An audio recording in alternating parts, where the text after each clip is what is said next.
Usually, before I go shaking my tits for the press, I like to go see how the professionals do it.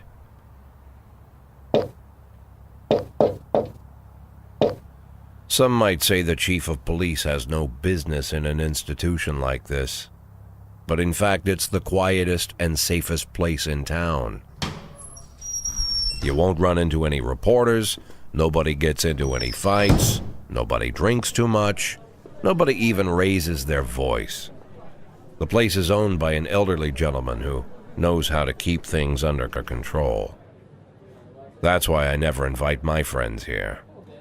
I wanted to make an exception for my 60th birthday, but most of my colleagues are young enough to be my sons, and they'd rather just hire prostitutes. Why stare at some boobs when you can take the whole package for yourself? But there's none of that in our club. Even looking too long is considered indecent. You can get an occasional glimpse, like by accident. The rest of the time you just pretend that you're immersed in conversation, or just come by for a drink. Doesn't mean these gentlemen wouldn't want their bald heads smothered in tits. It's just that nobody says it out loud. My younger colleagues might call it hypocrisy, but I call it the good old-fashioned manners.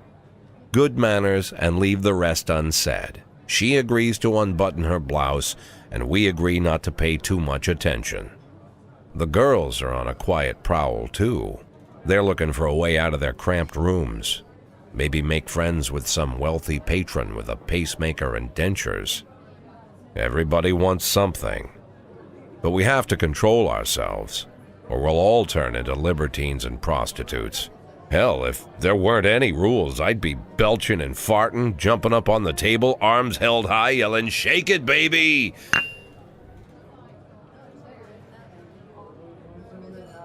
No idea how I got so barbaric.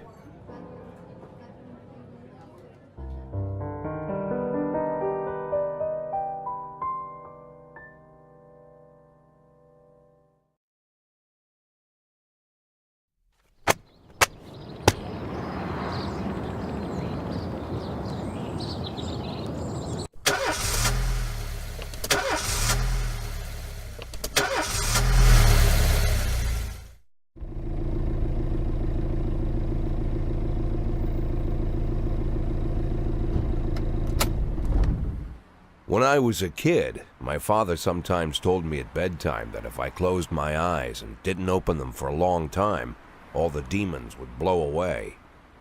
Yesterday I turned 60, but I still take his advice. Not because I'm sentimental or want to keep the memory of my father alive.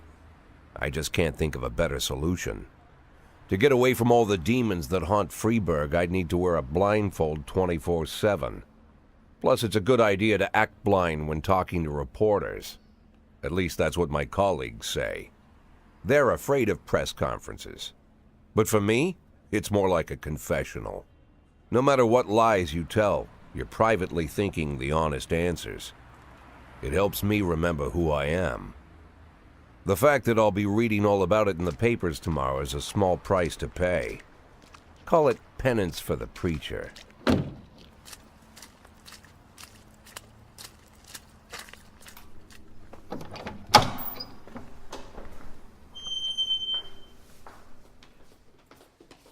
This is the first time I'm afraid of those answers my mind has given me. Not because I'm mad I'm losing my job. Though it's true, I'm mad as hell. Not because I subconsciously blame everyone else. Though I damn sure do blame them. And don't even ask me what my next move is. I can't imagine.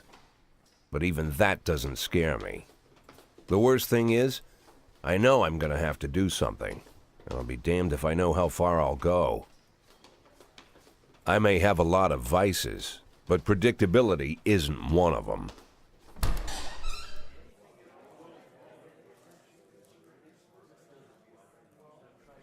I learned a long time ago how to drive away the swarming demons. But what do you do when they're trying to rip your soul from your skin? Shutting my eyes tight as I can. The best solution remains the same: play blind. I just hope the reporters think I was blinded by the camera flash.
How's the back today, Mr. Boyd? Same as usual. How did the press conference go? You can read about it in the newspapers tomorrow. Don't let anyone in.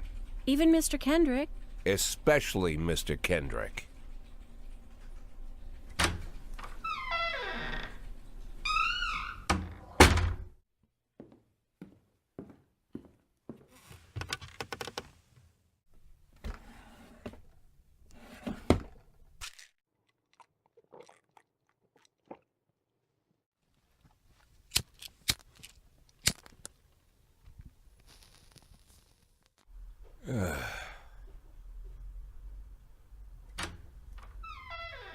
As soon as I heard the door creak, I knew what face I'd see.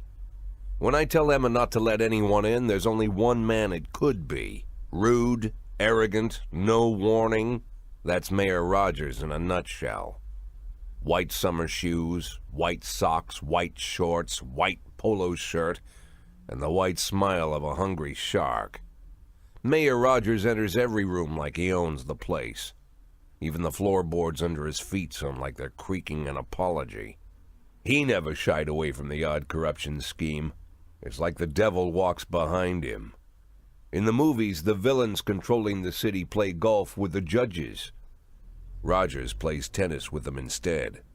That's about the only difference. Jack, I was hoping to catch you after the press conference. You ran away so quick. There's no smoking at City Hall. No reason for me to hang around. Well, this morning I signed a ban on smoking in all public buildings. Soon you won't be able to smoke here either. Soon enough I won't be here at all. That's what I wanted to talk to you about. The people of this city like you, Jack. The police chief of all people. Don't betray that, Jack. Don't get wrapped up in any schemes. Sit nice and quiet for the next 180 days, and you'll be remembered as a hero. That's the only thing that you still have left. Be the hero. Then how am I supposed to scrape together a retirement fund? You had a million chances to secure a luxury pension, one that even I would have envied, although I've never set aside any money for myself. I'm not planning to retire anytime soon.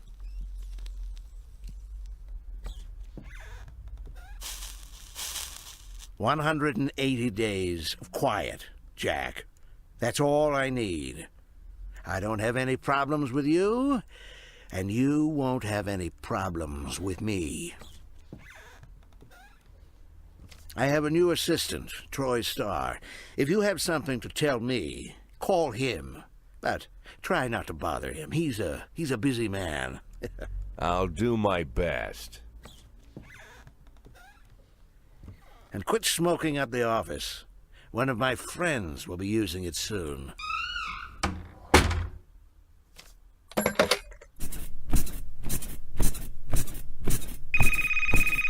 Oh, I'm sorry, babe. Only the mayor has this number. Mr. Mayor? Yeah, is this Troy Starr? Yes? Go fuck yourself, Troy Starr.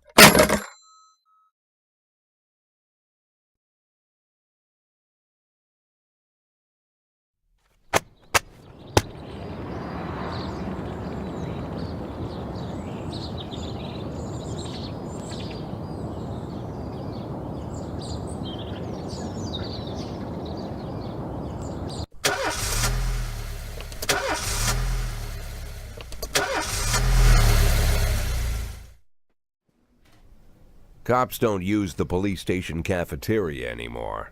There's some kind of stigma against sitting shoulder to shoulder with your partners. Everybody just takes snacks from the machines or grabs a meal and hammers it down in the corner like a vulture on a corpse. The main thing? Don't look into anyone's eyes. Could be construed as an invitation to sit together. The only people eaten here are ghosts.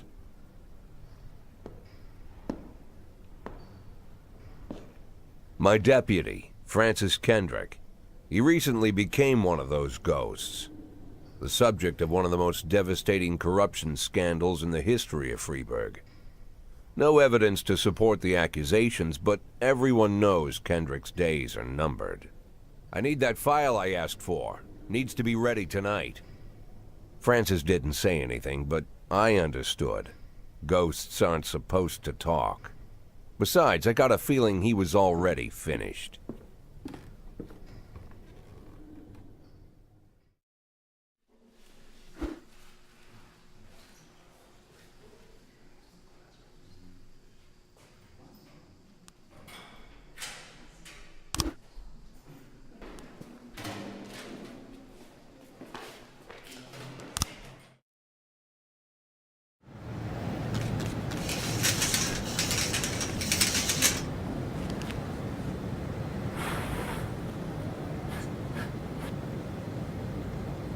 $110B in progress.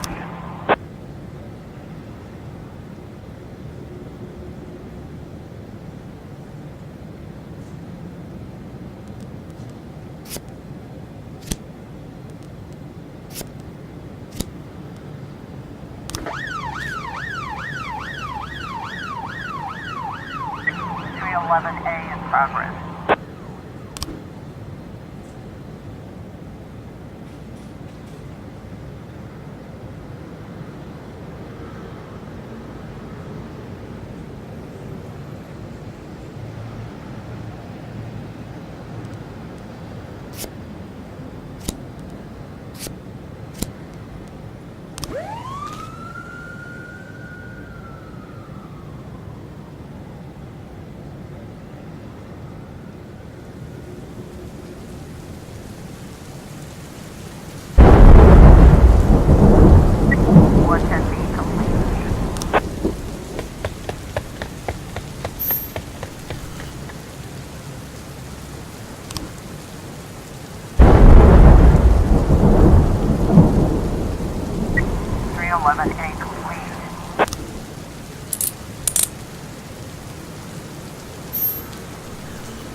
In progress.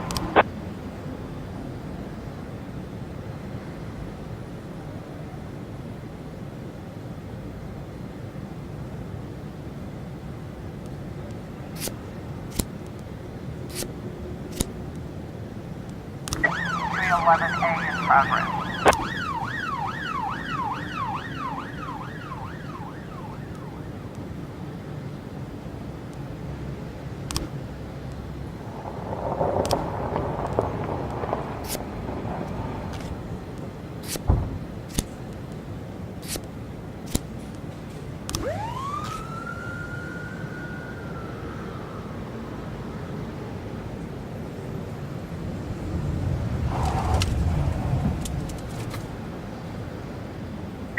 $412A in progress.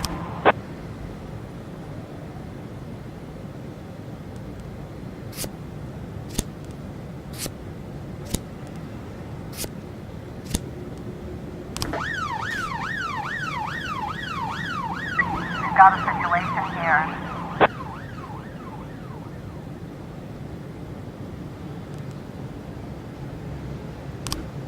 Nine testing complete.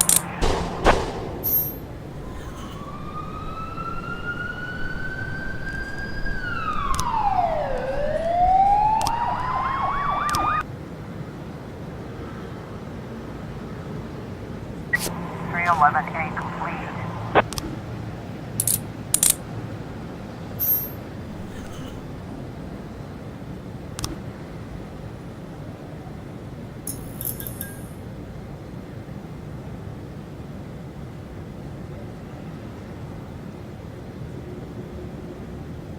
$412A